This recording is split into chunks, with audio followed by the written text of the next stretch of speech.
Hey guys, in case you don't know who I am already, my name is Kayla Bruss and I am an elementary art teacher in the Racine Unified School District in Wisconsin. And today what I'm going to be doing is showing anyone who wants to see how I make my drawing videos, how I set them up, how I record them, and how I edit them. Because I know that a lot of my fellow art teachers are going into the school year virtually like I am, and you might want to see how to do like a pre-recorded video if you've never done it before. And even some of my just fellow teachers who aren't doing art stuff but want to be able to pre-record a video. I just wanted to show you guys how I do it and how I make my videos. Obviously, you can make them all sorts of different ways, but I'm just going to show you how I do it, and if it helps you out, that's great. And if you have any questions, you can comment, and I'll do my best to answer. But I want to show you guys just what I do and how I make my videos. So first of all, for my videos, I don't have a ton of different equipment that I use for it. One of my absolute necessities that I have to use is this clamp thingy here. So the bottom of it is the clamp part. You can loosen it and it'll open up. Takes a little bit of time. So it opens up. And then the other end can hold your phone. And my phone is what I use to record with. Really, most people's phone is going to record a better video than your webcam on your computer, or like a digital camera, like an old digital camera. Your phone's probably gonna record a better video. So I use my phone, and then I use this thing to hold my phone in place for most of my videos. I also like to use a ring light, which looks like this. You can get all sorts of different ones. I have this one that's a little bit smaller, and it's just to hold my phone when I'm recording my face. And I like it because it just kind of makes you look a little bit better in your videos, which isn't super important, but it's just nice to not have a ton of shadows on your face. So when your ring light is plugged in, most of them can plug into a USB if you get a small one. You can switch different settings. So right now my ring light's turned on. With it off, it looks like this. So it really doesn't look that bad because I actually have decent lighting right now. But if it were like nighttime and I was recording this, the ring light would help a lot. So for example, I am recording this at nighttime to show you how big of a difference a ring light makes. So at nighttime with the ring light on, I look like this. And with the ring light off, it's like this. The quality is way lower. It just doesn't look as good. So the ring light really is helpful, especially if you have to record something when the lighting is not good. So definitely think about it. It's worth it, I think. So there's that. And then, of course, my phone. So I use a Samsung Galaxy S10 Plus, I think. Like I said, most phones are going to record pretty good videos. In the video, you're going to see me with this phone. This is not the one I record with. Oh, hello. Hello. This is not the one that I record with, but it's just what I'm going to use because I'm obviously using my phone to record this video right now. So those are my supplies, and this is my setup when I'm at home. I have my clamp clamped onto something that is sturdy and will not move.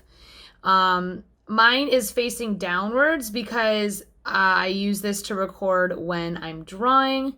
My ring light sits kind of in front of me. When I'm recording my face, the phone goes into the ring light stand and faces me. When I'm doing my drawings, my ring light tilts down, and it actually makes my drawings just look brighter and better. And I also have my ring light set up in a way where when I am recording my drawing portion, there isn't a big shadow cast across the papers. So this is how I do my setup. It's pretty simple. It doesn't take much time. It's easy to change around if I need to. So when I begin my videos, I always like to be in front of the camera talking for my students so that they can see me and they know right away that it's art class and whatever. So I set my camera in the ring light. I make sure that the lighting looks good. I remember to turn on my lights. Pay attention to if there's background noise. You might think you won't hear it in the video, but most times you will. So if an air conditioner is turned on, you should probably turn it off. Also, anytime you are recording a video, you need to talk loud because it's much easier to hear, obviously. I talk to my phone like I would be talking to my classroom almost, like really loud, enunciate well. If you have students who are hard of hearing and you have background noise and you're not talking very loud, they're going to have a really almost impossible time hearing what you have to say. So make sure that you don't have background noises or distracting things behind you. Obviously in here it's a little distracting, but I'm doing this at home right now, so that's what I have. And then also make sure that just like the camera setup is good. You know, take some time finding a good place to put your camera where you're not super, super close or like way far back where it just looks awkward. Make sure that it's, you know, you're not down here or the top of your head's not cut off because it just looks weird. So take some time, set up your camera, find a good spot, and make sure you're in the middle. And I like to start off by doing an intro. I'll say like, hey guys, happy whatever day, if you want it to be specific to a day. And today I'm going to show you how to do this thing. And then I'll talk about it a little bit. I'll usually show my example, which I don't have in my hands right now, but I'll show my example. And then I go into the video part where it's showing how to do the drawing. A tip I have when you're talking at any point, whether you're on the camera or you're just showing something, if you mess up your words, don't just keep going. Don't start talking faster. So here's an example of where I messed up. Hey guys, hey guys, and see how rather than just like keep going, I stop and I pause for several seconds. When I'm showing you how to edit these, I'll show you why it helps a lot to just pause rather than keep going.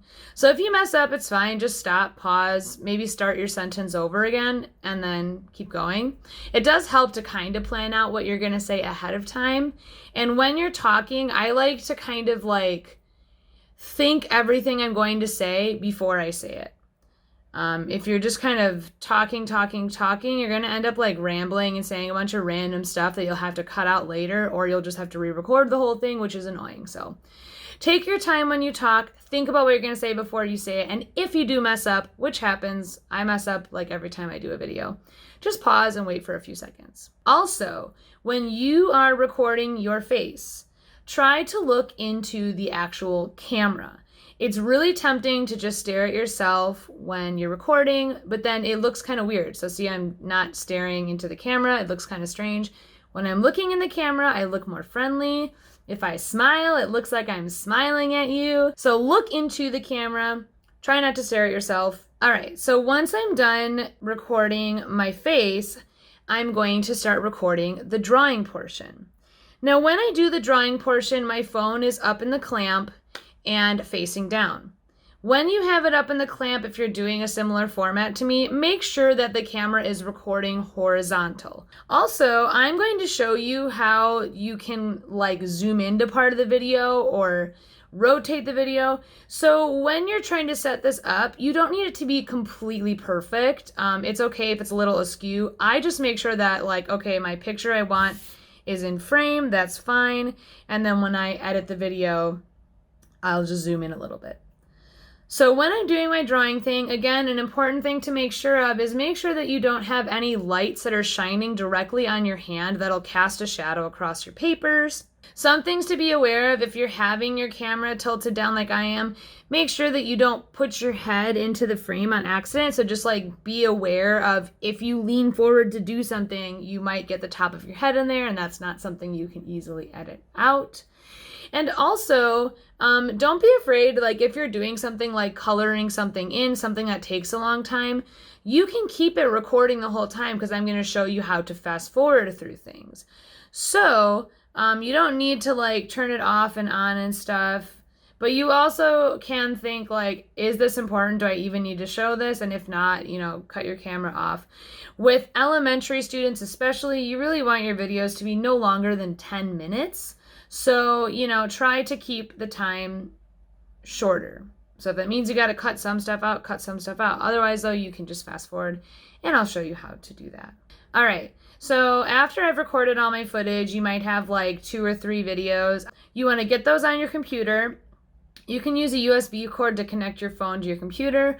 Or what I do, because I'm just kind of lazy, is I, on my phone, will share my pictures to my Google Drive, and then on my computer, I go to Google Drive and I download the videos from there. It's easier to me because I just, sometimes when you hook up your USB to the computer, it takes too long. So that's what I do. And then you want to get it on the computer. And when I edit, I use Adobe Premiere. If you are a teacher in Racine Unified like me, you have access to all Adobe programs. So you'll have Photoshop, you have Premiere, Illustrator, all that stuff. One thing too, guys, is I will put links to everything that I can think of that will help with getting you started on this stuff. I'll put links to my ring light and my clamp that I use. They're both from Amazon. I will put a link to how to get the Adobe programs if you're a Racine Unified teacher, and just like links to anything else that I can think of that'll help. That'll be in the description, as well as my email. So if you want to email me to ask me questions, you can, or you can comment on the video with questions and I will answer them as soon as I can. All right, so the first thing we are going to do is we are going to click on Adobe Premiere.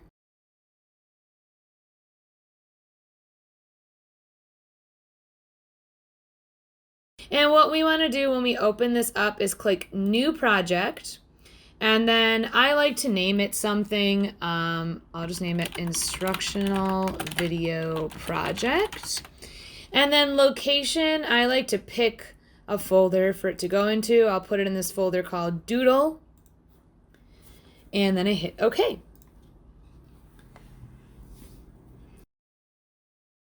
When it opens up to this, there's a lot of things going on. And there's so many cool things to learn about Adobe Premiere, but I'm just going to show you the things that I think are the most important, and then you can learn more. So first thing you need to do is you need to go into this corner here and you need to import media to start. We have no videos or anything to put in. So you can either double click this or click on the little file. And I'm going to go to Doodle. And I have these two videos, Doodle 1 and Doodle 2. And I'm going to click Open. All right, so there's two ways to view this section here.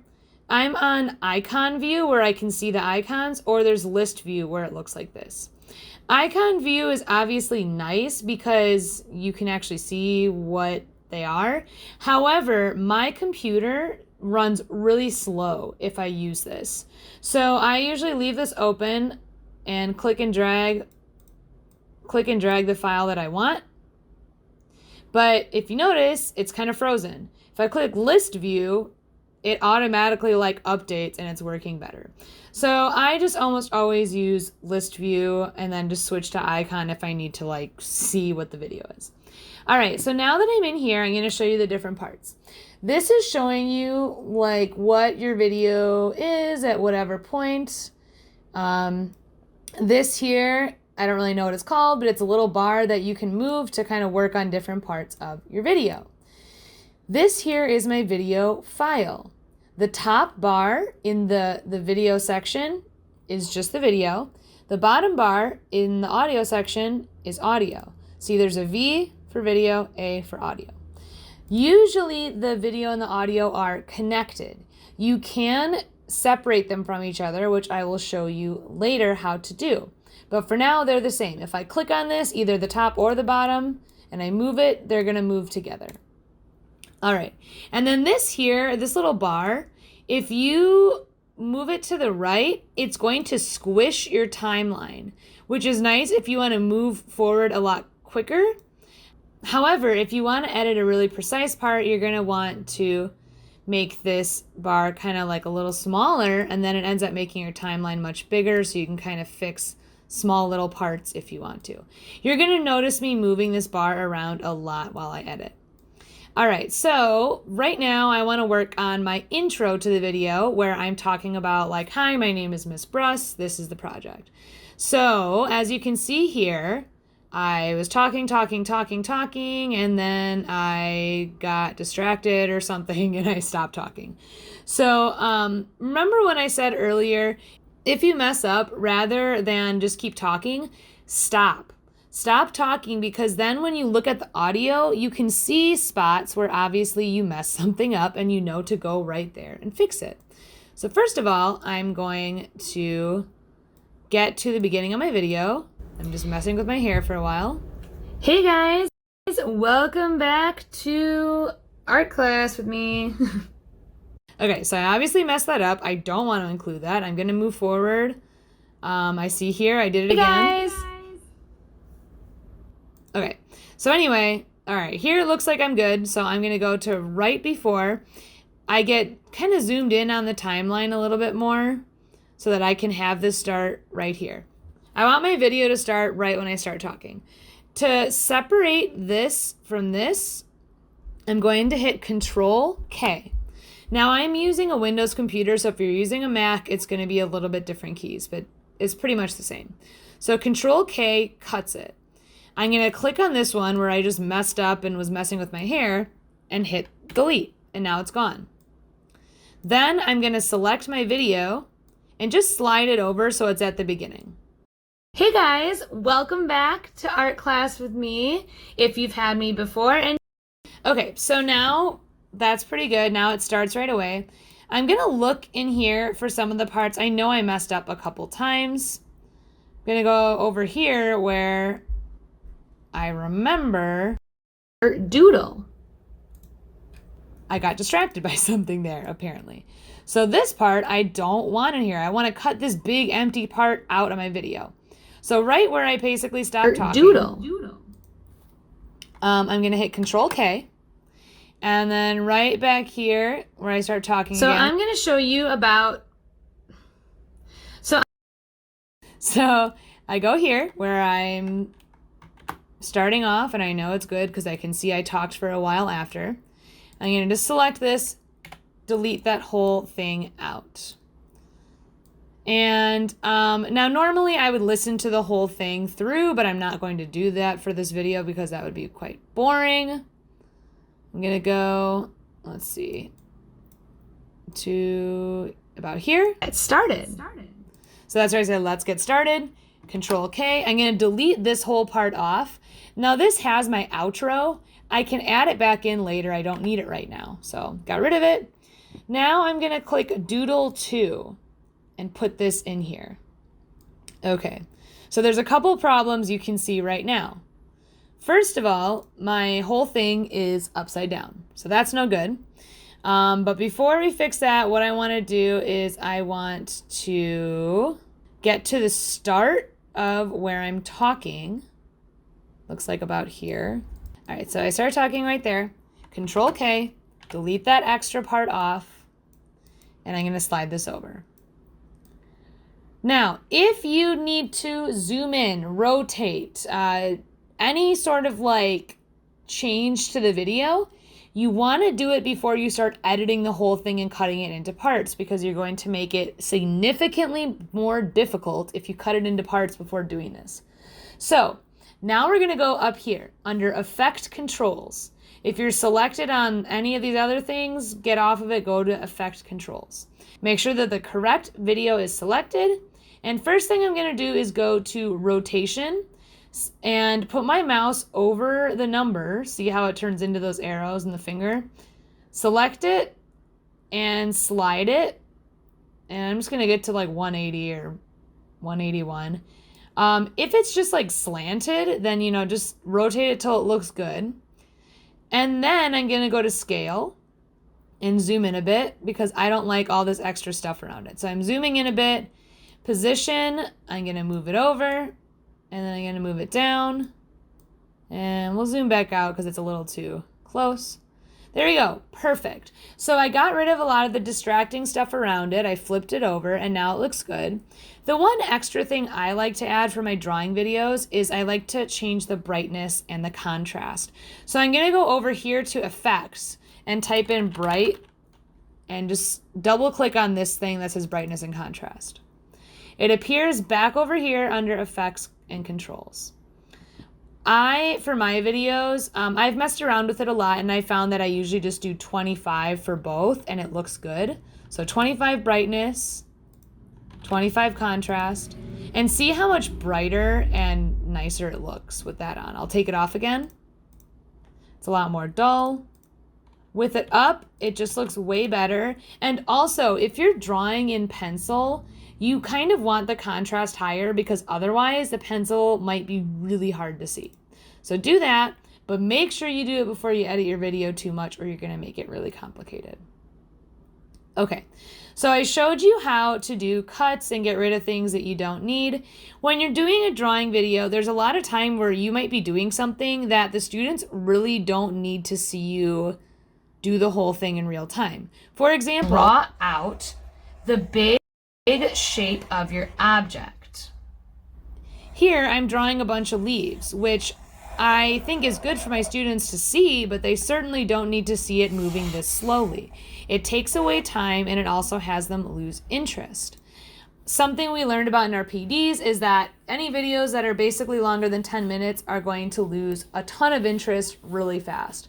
So I try to make all my videos 10 minutes or less. I got feedback from parents too over when we were on lockdown, and they said the same thing, that after 10 minutes their kids basically stopped listening. So right here where I'm doing the leaves, I'm going to do this. I'm going to separate this section where I'm just drawing by doing Control K and doing Control K again. What I want to do is get rid of the audio. To do that though, if I just click, it selects both. You need to do Alt click to get just the audio and then delete it off. Now I can right click just the video portion and go to speed/duration and speed it up.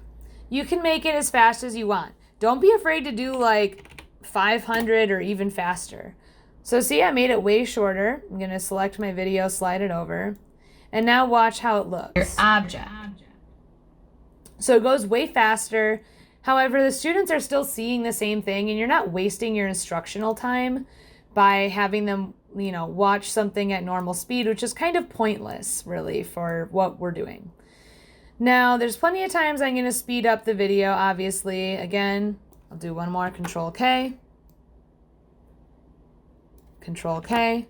Alt click to click just the sound and delete it.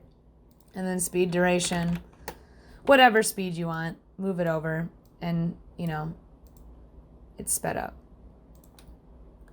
Make sure you do this with any parts that are slow. It really helps cut down on time and makes the video much smoother.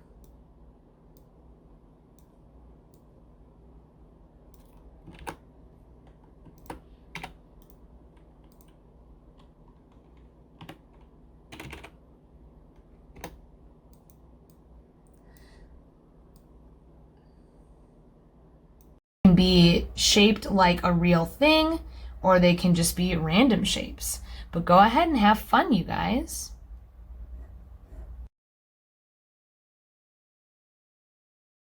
All right, so now that I've shown you how to cut and splice your videos, and I've also shown you how to speed things up, I'm going to show you a few extra things that are not necessary to do, but you might want to add them to your videos, so I'm going to show you how.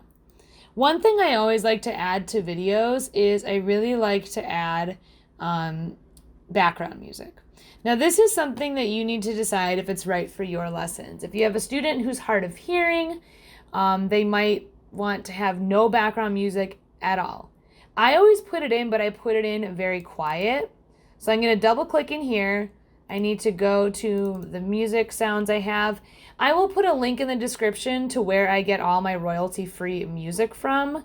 It's just a lot of music that's like instrumental and nice in the background. I'm going to pick this one, Sunny. And I'm going to click and drag and put it below my video. As you can see, it's obviously too short, so I just have it repeat over and over until the end. But something that is going to happen is this. Hey guys, welcome back to art class with me. As you can tell, this is way too loud. So what I'm going to do is click on the green audio that I just added and go up here to Effect Controls and look at Level. And usually I find -25 is good. Sometimes I do even higher, like -35. It just depends. But let's listen. Hey guys, welcome back to art class with me. If you've had me before, so it's much quieter. It's almost like you can't hear it, but I like it that way. I just like that little bit of background music. I do think it helps keep kids interested in the video, you want to make sure you select all the sounds and do -25 or whatever you did for all of them. Otherwise, they will get really loud at some point. But look at how nice it is on the segments where you take the sound out and you're just drawing.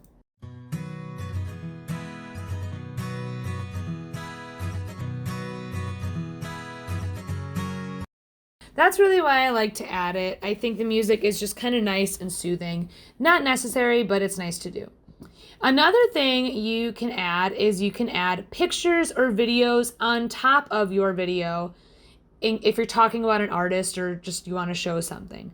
So I'm going to add my doodle pictures I know I have. I have a couple here. I'm just going to add these. Okay. There's this. Oh, and I know there's a video. I don't know where it went. Oh, Doodle Room, this one. Okay, cool. So I got my pictures and videos that I want to put over the video somewhere. Show you how to do our project that's in the packet about the artist named Mr. Doodle. Okay, so right here where I start talking about the artist, I want to put a picture of Mr. Doodle up on the screen. So I'm going to select this picture I have and put it right here above my video. You don't want to put it on top. You want to put it above. Okay. And nice. It's a good picture, except it's way too small.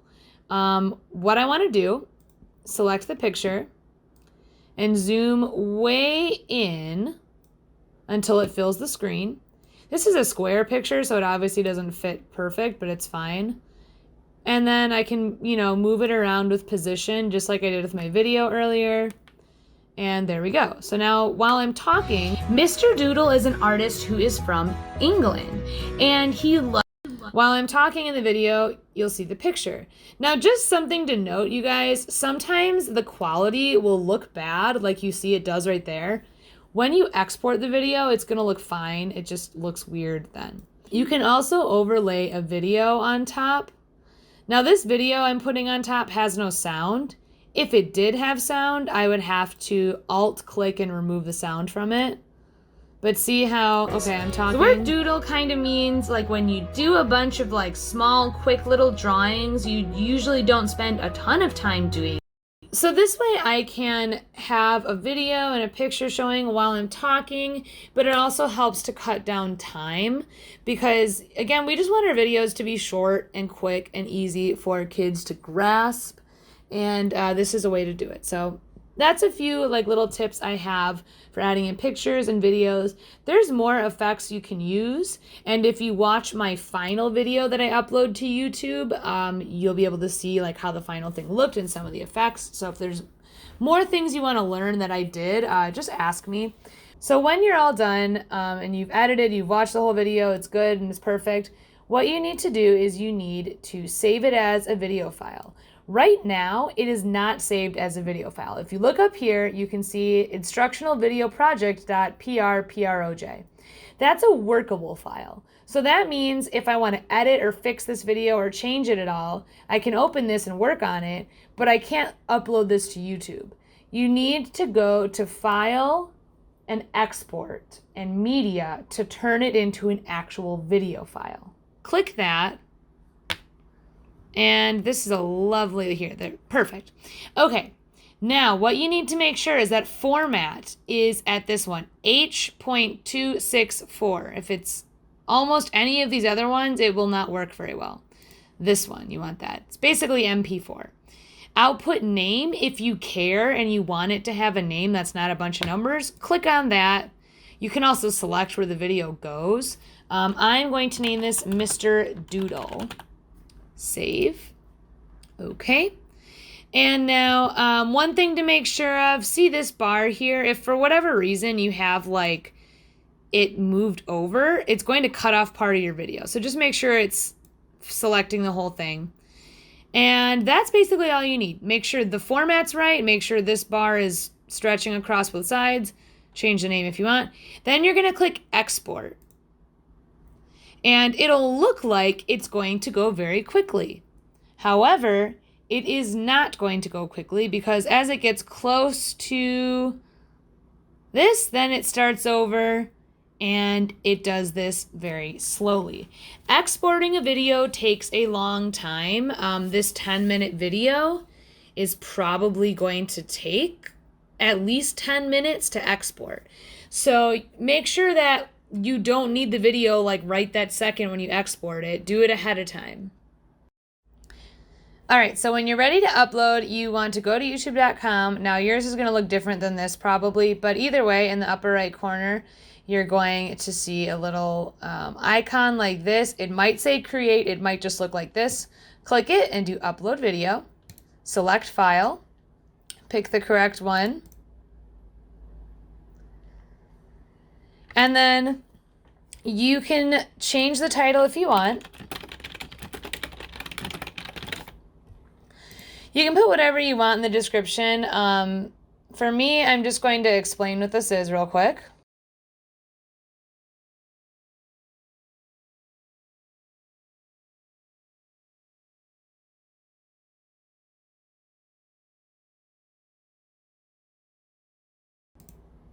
All right, so I put the description that I want to put in.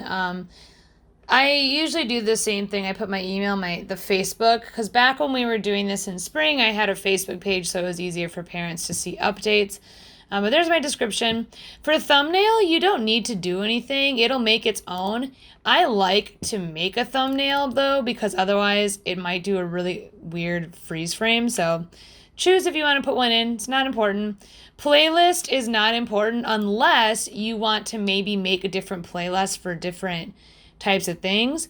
I'm going to actually make a new playlist for artist inspirations because if people go to my channel and they want to see something about artists, then they can go here. So there we go. Okay. Audience. Is this video made for kids? Now, yes, we are making this for kids. However, if you say yes, it's made for kids, no one can comment on the videos. For me, I say no only because I want my students to be able to comment. Because if you're an art teacher, you have so many students and not all of them are going to understand how to use Google Classroom or Seesaw, but they are going to understand how to comment on YouTube. So I have been able to communicate with some of my students like over spring and summer just through YouTube comments, which is nice. So I just select no, it's not made for kids. Now, obviously, if for whatever reason you were getting comments on your videos that weren't appropriate, then just start selecting this and then no one can comment it at all. Now, next, video elements. This isn't really important. You don't need to do it. I don't. So visibility basically is whether you want it to be public or anyone can search it, anyone can see it.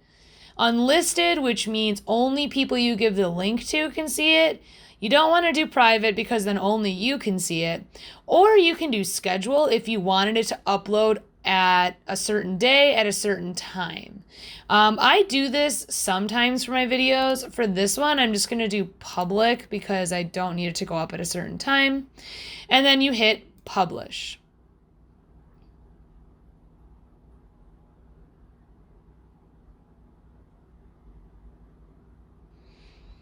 Okay, video processing close. Now, if I go to videos here, I can see it's not ready yet. It's 0% processed, which it just takes a little bit of time.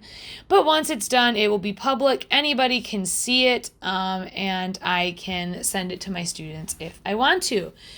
So with all that, I hope what I've shown you guys has been helpful or useful. Oh, look at that. It's almost done. I hope what I have shown you has been helpful. If you have any questions about anything, I obviously didn't include every single thing that I did because it takes too long.